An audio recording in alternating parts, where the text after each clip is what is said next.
ನಾವು ಗಬ್ಬರ್ ಸಿಂಗ್ ಟ್ಯಾಕ್ಸ್ ಅಂತ ಹೇಳಿದಾಗ ಇದೇ BJP ನಾಯಕರು ಎಲ್ಲರೂ ಮೈ ಮೇಲೆ ಬಿದ್ದು ರಾಹುಲ್ ಗಾಂಧಿಗೆ GST ಬಗ್ಗೆ ಗೊತ್ತಿಲ್ಲ, ಕಾಂಗ್ರೆಸ್ನವರಿಗೆ GST ಬಗ್ಗೆ ಗೊತ್ತಿಲ್ಲ ಅಂತ ಹೇಳಿದ್ರು. 8 ಸುದೀರ್ಘವಾದಂಥ ವರ್ಷಗಳ ಆದ ನಂತರ ಇಲ್ಲ ಅವಾಗ ಆಗಿರೋ ತಪ್ಪು ಇವಾಗ ನಾವು ಸರಳೀಕರಣನೂ ಮಾಡ್ತೀವಿ, ಸಬಲೀಕರಣನೂ ಮಾಡ್ತೀವಿ ಅಂತ ಬಂದಿದ್ದಾರಲ್ಲ, ಇದು ಸಂತೋಷ.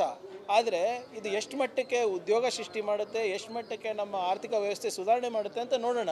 ಇದೇ ನಾವು ಹೇಳಿದಾಗ 2016ರಲ್ಲಿ ಹೇಳಿದಾಗ ಮಾಡಿದ್ದಿದ್ರೆ ಇಷ್ಟೊತ್ತಿಗೆ ಉದ್ಯೋಗನೂ ಸೃಷ್ಟಿಯಾಗ್ತಾಯಿತ್ತು, ಆರ್ಥಿಕ ಹೊರೆ ನಮ್ಮ ಸಾಮಾನ್ಯ ಜನರ ಮೇಲೂ ಕೂಡ ಬೀಳ್ತಾ ಇರಲಿಲ್ಲ. ಇವತ್ತು ಪೆನ್ಸಿಲ್ ಮೇಲೆ, ನಿಮ್ಮ ಚಪಾತಿ ಮೇಲೆ, ಮೊಸರು ಮೇಲೆ, ಇವೆಲ್ಲ ಮೇಲೆ ಟ್ಯಾಕ್ಸ್ ಹಾಕಿದ್ರಲ್ಲ, ಈಗ ಅವ್ರಿಗೆ ಜ್ಞಾನೋದಯ ಆಯ್ತಲ್ಲ, ಅದು ಸಂತೋಷ. ಆದರೆ ಇನ್ನೂ ಕೂಡ there is considerable room for improvement. ಈಗ ಶ್ರೀಮಂತರಿಗೆಲ್ಲ ಬಿಟ್ಟಿದ್ದಾರೆ, ಇನ್ನು ಬರೀ ಏನು ಬಡವ್ರ ಮೇಲೆ, ಸಾಮಾನ್ಯ ವರ್ಗದ ಮೇಲೆ ಇನ್ನೂ ಕೂಡ ಸಾಕಷ್ಟು ನ್ಯೂನತೆಗಳಿದೆ. ಆ ಲೋಪಗಳನ್ನು ಕೂಡ ಅವರು ತಿದ್ದಬೇಕು. ಮತ್ತು ವಿಶೇಷವಾಗಿ ಕರ್ನಾಟಕ ರಾಜ್ಯಗಳಿಗೆ ಅಂತ ಯಾವುದು ಪ್ರಗತಿಪರವಾದ ರಾಜ್ಯಗಳಿಗೆ ಅನ್ಯಾಯ ಆಗ್ತಾಯಿದೆ GST ತೆರಿಗೆನಲ್ಲಿ. ನಮ್ಮ ಕಾಂಪನ್ಸೇಷನನ್ನು ಯಾವ ರೀತಿ ಕೊಡ್ತಾರಂತ ಇನ್ನೂ ಸ್ಪಷ್ಟವಾಗಿ ಹೇಳಿಲ್ಲ. ಸೊ ಅದನ್ನು ಕೂಡ ಅವರು ಸ್ಪಷ್ಟವಾಗಿ ಹೇಳಿದ್ರೆ ಒಳ್ಳೆಯದಾಗುತ್ತೆ. ನಾವು ಗಬ್ಬರ್ ಸಿಂಗ್ ಟ್ಯಾಕ್ಸ್ ಅಂತ ಹೇಳಿದಾಗ ಇದೇ BJP ನಾಯಕರು ಎಲ್ಲರೂ ಮೈ ಮೇಲೆ ಬಿದ್ದು ರಾಹುಲ್ ಗಾಂಧಿಗೆ GST ಬಗ್ಗೆ ಗೊತ್ತಿಲ್ಲ, ಕಾಂಗ್ರೆಸ್ನವರಿಗೆ GST ಬಗ್ಗೆ ಗೊತ್ತಿಲ್ಲ ಅಂತ ಹೇಳಿದ್ರು. 8 ಸುದೀರ್ಘವಾದಂಥ ವರ್ಷಗಳ ಆದ ನಂತರ ಇಲ್ಲ ಅವಾಗ ಆಗಿರೋ ತಪ್ಪು ಇವಾಗ ನಾವು ಸರಳೀಕರಣನೂ ಮಾಡ್ತೀವಿ, ಸಬಲೀಕರಣನೂ ಮಾಡ್ತೀವಿ ಅಂತ ಬಂದಿದ್ದಾರಲ್ಲ, ಇದು ಸಂತೋಷ. ಆದರೆ ಇದು ಎಷ್ಟು ಮಟ್ಟಕ್ಕೆ ಉದ್ಯೋಗ ಸೃಷ್ಟಿ ಮಾಡುತ್ತೆ, ಎಷ್ಟು ಮಟ್ಟಕ್ಕೆ ನಮ್ಮ ಆರ್ಥಿಕ ವ್ಯವಸ್ಥೆ ಸುಧಾರಣೆ ಮಾಡುತ್ತೆ ಅಂತ ನೋಡೋಣ. ಇದೇ ನಾವು ಹೇಳಿದಾಗ 2016ರಲ್ಲಿ ಹೇಳಿದಾಗ ಮಾಡಿದ್ದಿದ್ರೆ ಇಷ್ಟೊತ್ತಿಗೆ ಉದ್ಯೋಗನೂ ಸೃಷ್ಟಿಯಾಗ್ತಾಯಿತ್ತು, ಆರ್ಥಿಕ ಹೊರೆ ನಮ್ಮ ಸಾಮಾನ್ಯ ಜನರ ಮೇಲೂ ಕೂಡ ಬೀಳ್ತಾ ಇರಲಿಲ್ಲ. ಇವತ್ತು ಪೆನ್ಸಿಲ್ ಮೇಲೆ, ನಿಮ್ಮ ಚಪಾತಿ ಮೇಲೆ, ಮೊಸರು ಮೇಲೆ, ಇವೆಲ್ಲ ಮೇಲೆ ಟ್ಯಾಕ್ಸ್ ಹಾಕಿದ್ರಲ್ಲ, ಈಗ ಅವ್ರಿಗೆ ಜ್ಞಾನೋದಯ ಆಯ್ತಲ್ಲ, ಅದು ಸಂತೋಷ. ಆದರೆ ಇನ್ನೂ ಕೂಡ there is considerable room for improvement. ಈಗ ಶ್ರೀಮಂತರಿಗೆಲ್ಲ ಬಿಟ್ಟಿದ್ದಾರೆ, ಇನ್ನು ಬರೀ ಏನು ಬಡವ್ರ ಮೇಲೆ, ಸಾಮಾನ್ಯ ವರ್ಗದ ಮೇಲೆ ಇನ್ನೂ ಕೂಡ ಸಾಕಷ್ಟು ನ್ಯೂನತೆಗಳಿದೆ. ಆ ಲೋಪಗಳನ್ನು ಕೂಡ ಅವರು ತಿದ್ದಬೇಕು. ಮತ್ತು ವಿಶೇಷವಾಗಿ ಕರ್ನಾಟಕ ರಾಜ್ಯಗಳಿಗೆ ಅಂತ ಯಾವುದು ಪ್ರಗತಿಪರವಾದ ರಾಜ್ಯಗಳಿಗೆ ಅನ್ಯಾಯ ಆಗ್ತಾಯಿದೆ GST ತೆರಿಗೆನಲ್ಲಿ. ನಮ್ಮ ಕಾಂಪನ್ಸೇಷನನ್ನು ಯಾವ ರೀತಿ ಕೊಡ್ತಾರಂತ ಇನ್ನೂ ಸ್ಪಷ್ಟವಾಗಿ ಹೇಳಿಲ್ಲ. ಸೊ ಅದನ್ನು ಕೂಡ ಅವರು ಸ್ಪಷ್ಟವಾಗಿ ಹೇಳಿದ್ರೆ ಒಳ್ಳೆಯದಾಗುತ್ತೆ. ನಾವು ಗಬ್ಬರ್ ಸಿಂಗ್ ಟ್ಯಾಕ್ಸ್ ಅಂತ ಹೇಳಿದಾಗ ಇದೇ BJP ನಾಯಕರು ಎಲ್ಲರೂ ಮೈ ಮೇಲೆ ಬಿದ್ದು ರಾಹುಲ್ ಗಾಂಧಿಗೆ GST ಬಗ್ಗೆ ಗೊತ್ತಿಲ್ಲ, ಕಾಂಗ್ರೆಸ್ನವರಿಗೆ GST ಬಗ್ಗೆ ಗೊತ್ತಿಲ್ಲ ಅಂತ ಹೇಳಿದ್ರು. 8 ಸುದೀರ್ಘವಾದಂಥ ವರ್ಷಗಳ ಆದ ನಂತರ ಇಲ್ಲ ಅವಾಗ ಆಗಿರೋ ತಪ್ಪು ಇವಾಗ ನಾವು ಸರಳೀಕರಣನೂ ಮಾಡ್ತೀವಿ, ಸಬಲೀಕರಣನೂ ಮಾಡ್ತೀವಿ ಅಂತ ಬಂದಿದ್ದಾರಲ್ಲ, ಇದು ಸಂತೋಷ. ಆದರೆ ಇದು ಎಷ್ಟು ಮಟ್ಟಕ್ಕೆ ಉದ್ಯೋಗ ಸೃಷ್ಟಿ ಮಾಡುತ್ತೆ, ಎಷ್ಟು ಮಟ್ಟಕ್ಕೆ ನಮ್ಮ ಆರ್ಥಿಕ ವ್ಯವಸ್ಥೆ ಸುಧಾರಣೆ ಮಾಡುತ್ತೆ ಅಂತ ನೋಡೋಣ. ಇದೇ ನಾವು ಹೇಳಿದಾಗ 2016ರಲ್ಲಿ ಹೇಳಿದಾಗ ಮಾಡಿದ್ದಿದ್ರೆ ಇಷ್ಟೊತ್ತಿಗೆ ಉದ್ಯೋಗನೂ ಸೃಷ್ಟಿಯಾಗ್ತಾಯಿತ್ತು, ಆರ್ಥಿಕ ಹೊರೆ ನಮ್ಮ ಸಾಮಾನ್ಯ ಜನರ ಮೇಲೂ ಕೂಡ ಬೀಳ್ತಾ ಇರಲಿಲ್ಲ. ಇವತ್ತು ಪೆನ್ಸಿಲ್ ಮೇಲೆ, ನಿಮ್ಮ ಚಪಾತಿ ಮೇಲೆ, ಮೊಸರು ಮೇಲೆ, ಇವೆಲ್ಲ ಮೇಲೆ ಟ್ಯಾಕ್ಸ್ ಹಾಕಿದ್ರಲ್ಲ, ಈಗ ಅವ್ರಿಗೆ ಜ್ಞಾನೋದಯ ಆಯ್ತಲ್ಲ, ಅದು ಸಂತೋಷ. ಆದರೆ ಇನ್ನೂ ಕೂಡ there is considerable room for improvement.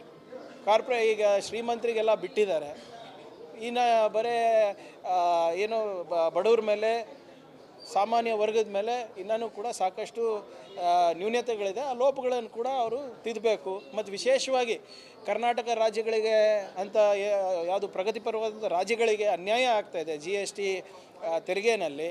ನಮ್ಮ ಕಾಂಪನ್ಸೇಷನನ್ನು ಯಾವ ರೀತಿ ಕೊಡ್ತಾರಂತ ಇನ್ನೂ ಸ್ಪಷ್ಟವಾಗಿ ಹೇಳಿಲ್ಲ. ಸೊ ಅದನ್ನು ಕೂಡ ಅವರು ಸ್ಪಷ್ಟವಾಗಿ ಹೇಳಿದ್ರೆ ಒಳ್ಳೆಯದಾಗುತ್ತೆ. ನಾವು ಗಬ್ಬರ್ ಸಿಂಗ್ ಟ್ಯಾಕ್ಸ್ ಅಂತ ಹೇಳಿದಾಗ ಇದೇ BJP ನಾಯಕರು ಎಲ್ಲರೂ ಮೈ ಮೇಲೆ ಬಿದ್ದು ರಾಹುಲ್ ಗಾಂಧಿಗೆ GST ಬಗ್ಗೆ ಗೊತ್ತಿಲ್ಲ, ಕಾಂಗ್ರೆಸ್ನವರಿಗೆ GST ಬಗ್ಗೆ ಗೊತ್ತಿಲ್ಲ ಅಂತ ಹೇಳಿದ್ರು. 8 ಸುದೀರ್ಘವಾದಂಥ ವರ್ಷಗಳ ಆದ ನಂತರ ಇಲ್ಲ ಅವಾಗ ಆಗಿರೋ ತಪ್ಪು ಇವಾಗ ನಾವು ಸರಳೀಕರಣನೂ ಮಾಡ್ತೀವಿ, ಸಬಲೀಕರಣನೂ ಮಾಡ್ತೀವಿ ಅಂತ ಬಂದಿದ್ದಾರಲ್ಲ, ಇದು ಸಂತೋಷ. ಆದರೆ ಇದು ಎಷ್ಟು ಮಟ್ಟಕ್ಕೆ ಉದ್ಯೋಗ ಸೃಷ್ಟಿ ಮಾಡುತ್ತೆ, ಎಷ್ಟು ಮಟ್ಟಕ್ಕೆ ನಮ್ಮ ಆರ್ಥಿಕ ವ್ಯವಸ್ಥೆ ಸುಧಾರಣೆ ಮಾಡುತ್ತೆ ಅಂತ ನೋಡೋಣ. ಇದೇ ನಾವು ಹೇಳಿದಾಗ 2016ರಲ್ಲಿ ಹೇಳಿದಾಗ ಮಾಡಿದ್ದಿದ್ರೆ ಇಷ್ಟೊತ್ತಿಗೆ ಉದ್ಯೋಗನೂ ಸೃಷ್ಟಿಯಾಗ್ತಾಯಿತ್ತು, ಆರ್ಥಿಕ ಹೊರೆ ನಮ್ಮ ಸಾಮಾನ್ಯ ಜನರ ಮೇಲೂ ಕೂಡ ಬೀಳ್ತಾ ಇರಲಿಲ್ಲ. ಇವತ್ತು ಪೆನ್ಸಿಲ್ ಮೇಲೆ, ನಿಮ್ಮ ಚಪಾತಿ ಮೇಲೆ, ಮೊಸರು ಮೇಲೆ, ಇವೆಲ್ಲ ಮೇಲೆ ಟ್ಯಾಕ್ಸ್ ಹಾಕಿದ್ರಲ್ಲ, ಈಗ ಅವ್ರಿಗೆ ಜ್ಞಾನೋದಯ ಆಯ್ತಲ್ಲ, ಅದು ಸಂತೋಷ. ಆದರೆ ಇನ್ನೂ ಕೂಡ there is considerable room for improvement.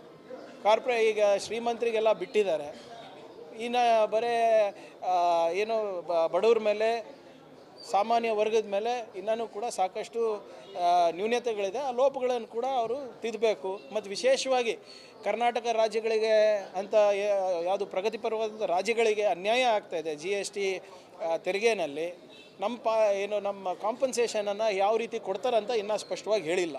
So ಅದನ್ನು ಕೂಡ ಅವರು ಸ್ಪಷ್ಟವಾಗಿ ಹೇಳಿದ್ರೆ ಒಳ್ಳೆಯದಾಗುತ್ತೆ. ನಾವು ಗಬ್ಬರ್ ಸಿಂಗ್ ಟ್ಯಾಕ್ಸ್ ಅಂತ ಹೇಳಿದಾಗ ಇದೇ BJP ನಾಯಕರು ಎಲ್ಲರೂ ಮೈಮೇಲೆ ಬಿದ್ದು ರಾಹುಲ್ ಗಾಂಧಿಗೆ GST ಬಗ್ಗೆ ಗೊತ್ತಿಲ್ಲ, ಕಾಂಗ್ರೆಸ್ನವರಿಗೆ GST ಬಗ್ಗೆ ಗೊತ್ತಿಲ್ಲ ಅಂತ ಹೇಳಿದ್ರು. 8 ಸುದೀರ್ಘವಾದಂಥ ವರ್ಷಗಳ ಆದ ನಂತರ ಇಲ್ಲ ಅವಾಗ ಆಗಿರೋ ತಪ್ಪು ಇವಾಗ ನಾವು ಸರಳೀಕರಣನೂ ಮಾಡ್ತೀವಿ, ಸಬಲೀಕರಣನೂ ಮಾಡ್ತೀವಿ ಅಂತ ಬಂದಿದ್ದಾರಲ್ಲ, ಇದು ಸಂತೋಷ. ಆದರೆ ಇದು ಎಷ್ಟು ಮಟ್ಟಕ್ಕೆ ಉದ್ಯೋಗ ಸೃಷ್ಟಿ ಮಾಡುತ್ತೆ, ಎಷ್ಟು ಮಟ್ಟಕ್ಕೆ ನಮ್ಮ ಆರ್ಥಿಕ ವ್ಯವಸ್ಥೆ ಸುಧಾರಣೆ ಮಾಡುತ್ತೆ ಅಂತ ನೋಡೋಣ. ಇದೇ ನಾವು ಹೇಳಿದಾಗ 2016ರಲ್ಲಿ ಹೇಳಿದಾಗ ಮಾಡಿದ್ದಿದ್ರೆ ಇಷ್ಟೊತ್ತಿಗೆ ಉದ್ಯೋಗನೂ ಸೃಷ್ಟಿಯಾಗ್ತಾಯಿತ್ತು, ಆರ್ಥಿಕ ಹೊರೆ ನಮ್ಮ ಸಾಮಾನ್ಯ ಜನರ ಮೇಲೂ ಕೂಡ ಬೀಳ್ತಾ ಇರಲಿಲ್ಲ. ಇವತ್ತು ಪೆನ್ಸಿಲ್ ಮೇಲೆ, ನಿಮ್ಮ ಚಪಾತಿ ಮೇಲೆ, ಮೊಸರು ಮೇಲೆ, ಇವೆಲ್ಲ ಮೇಲೆ ಟ್ಯಾಕ್ಸ್ ಹಾಕಿದ್ರಲ್ಲ, ಈಗಾನ ಅವ್ರಿಗೆ ಜ್ಞಾನೋದಯ ಆಯ್ತಲ್ಲ, ಅದು ಸಂತೋಷ. ಆದರೆ ಇನ್ನೂ ಕೂಡ there is considerable room for improvement. ಈಗ ಶ್ರೀಮಂತರಿಗೆಲ್ಲ ಬಿಟ್ಟಿದ್ದಾರೆ. ಇನ್ನು ಬರೀ ಏನು ಬಡವ್ರ ಮೇಲೆ, ಸಾಮಾನ್ಯ ವರ್ಗದ ಮೇಲೆ ಇನ್ನೂ ಕೂಡ ಸಾಕಷ್ಟು ನ್ಯೂನತೆಗಳಿದೆ. ಆ ಲೋಪಗಳನ್ನು ಕೂಡ ಅವರು ತಿದ್ದಬೇಕು. ಮತ್ತು ವಿಶೇಷವಾಗಿ ಕರ್ನಾಟಕ ರಾಜ್ಯಗಳಿಗೆ ಅಂತ ಯಾವುದು ಪ್ರಗತಿಪರವಾದ ರಾಜ್ಯಗಳಿಗೆ ಅನ್ಯಾಯ ಆಗ್ತಾಯಿದೆ GST ತೆರಿಗೆನಲ್ಲಿ. ನಮ್ಮ ಕಾಂಪನ್ಸೇಷನನ್ನು ಯಾವ ರೀತಿ ಕೊಡ್ತಾರಂತ ಇನ್ನೂ ಸ್ಪಷ್ಟವಾಗಿ ಹೇಳಿಲ್ಲ.